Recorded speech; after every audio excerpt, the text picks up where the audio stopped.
Hello teachers, this is not a video about finding religion, it's about finding your most valuable teaching resource, and it's not course books or flashcards, YouTube videos or the BBC website or Kahoot or ChatGPT. There's a teaching resource which is so much more valuable than any of these things, and it's possible that you don't even realise it. And the worst thing is that you might be losing it every day. And in this video, I want to show you how to start to get it back. But before we get there, I want to share with you two short stories.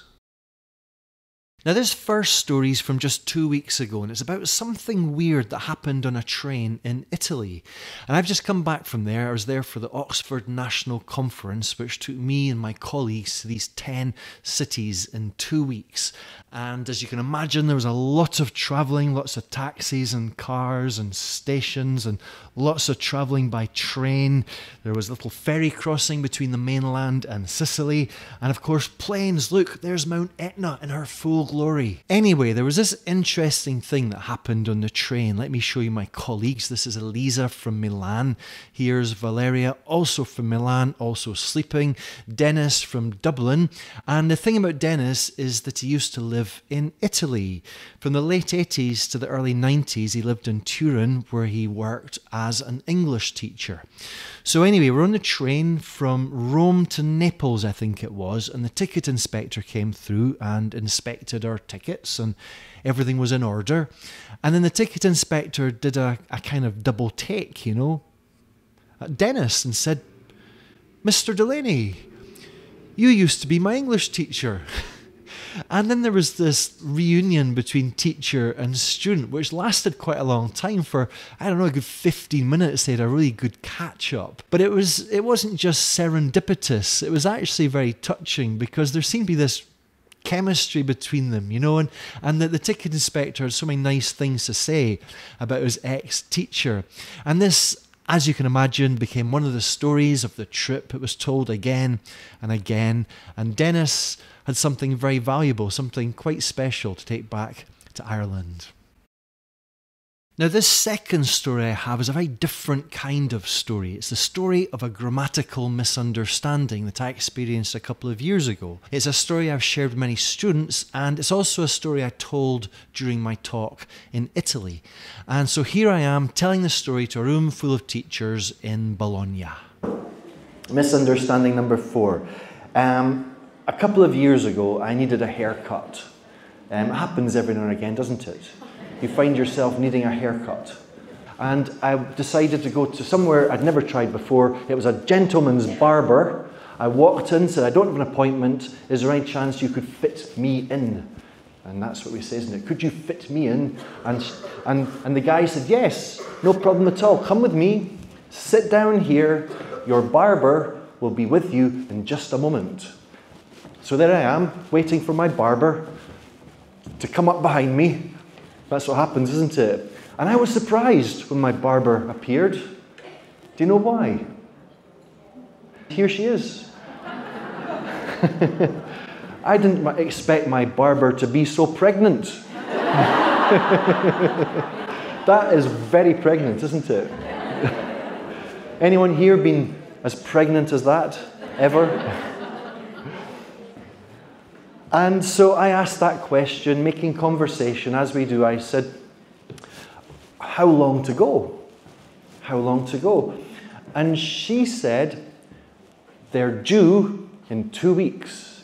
They're due in 2 weeks." What did I say back? "Oh, twins." And she said, "No." And I said, "Triplets." And she said, "No." And I said, "Quadruplets?" And she said, no, just one as far as I know." And I said, "Well, why did you say they are due in 2 weeks? Can you work out why she said that?" Exactly. She didn't want to know whether her baby was going to be a little boy baby or a little girl baby. She wanted it to be a surprise, like in the old days.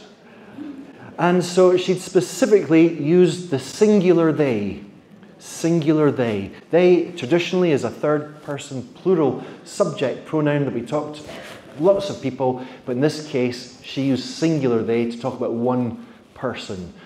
I guess babies are technically little people, aren't they, if you think about it? She could have said it's due in 2 weeks, but it is impersonal, isn't it? It is for things, it is neuter. In my whole life, this is the first time I've ever become aware of a misunderstanding involving singular they.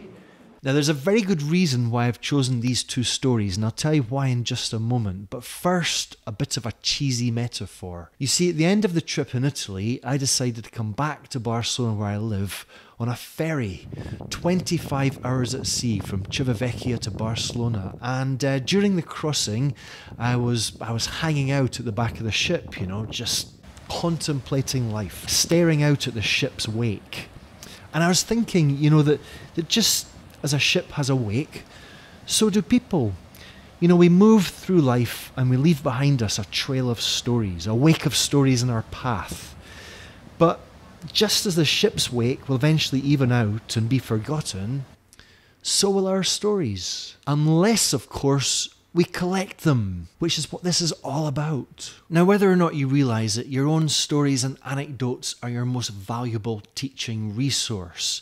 There's nothing quite like storytelling to curiosify students, to foster community and get them communicating. And this is something we can talk about in other videos. But in the meantime, I think it's worth just acknowledging that, well, in my mind, the most difficult part of this approach is not about telling the stories. It's not about performance. It's much more about recognizing them. It's about understanding that the experiences that you've had, the memories that you've got, might have value as a story. This is difficult, but it's something that we can train ourselves to do. If we look back at the two stories from this video, I would guess the one about Dennis being reunited unexpectedly with his ex-student is the one that would resonate with most people. I mean, there's just so much humanity in it. And the thing about that story is that it was just so easy to recognize. It kind of slapped you in the face. There's no way you would not have realized that was a story to tell. On the other hand, the grammatical misunderstanding I had with my barber, that was not an obvious story. That was an experience that could easily have been lost in space and time.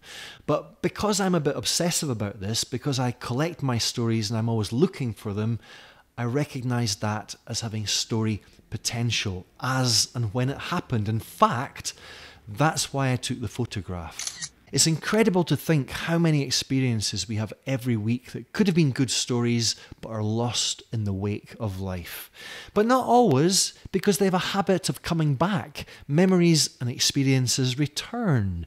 And so this is my advice. Start to collect them. Start to write them down in a notebook, in a notes app on your phone. It doesn't matter. Just get them down there. Most of this will be retrospective, you know, reconnecting with past experiences, memories, that kind of thing. But just don't lose them. And the more you do this, the better you'll become at recognizing them. But keep them, because your stories are your most valuable teaching resource. And finally, a good personal story for the classroom has got 3 fundamental characteristics. If you'd like to know what they are, it's all explained in this video. If you enjoyed this, please give it a cheeky little thumbs up, maybe subscribe to the channel. There's a lot more coming. Thank you very much for watching, and I'll see you in the next video. Bye-bye.